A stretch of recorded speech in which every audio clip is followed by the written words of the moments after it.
ఇద్దరు ప్రేమించుకున్నారన్న విషయం వీళ్ళిద్దరూ కలిసి పెనమలూరులో మా మేనల్లుడి ఇంటికాడ వీళ్ళు స్టే చేశారు.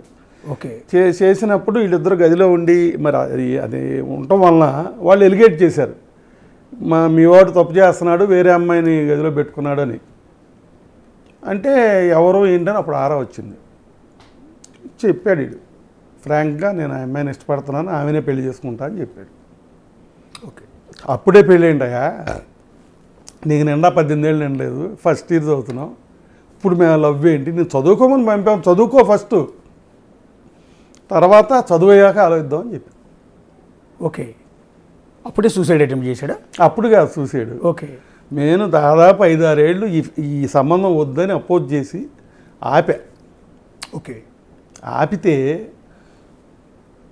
చెప్పా కదా ఇందాక, ఆ పాప చదువుకుంది, ఈడు ఫోటోగ్రఫీకి వెళ్ళాడు వైజాగ్ సత్యానంద్ సార్ దగ్గరికి. ఓకే, అయిపోయింది. ఆయన రికమెండ్ చేసి ఏదో సినిమాల్లో కూడా రికమెండ్ చేశారు, సినిమా ఆఫర్లో వస్తున్నాయి.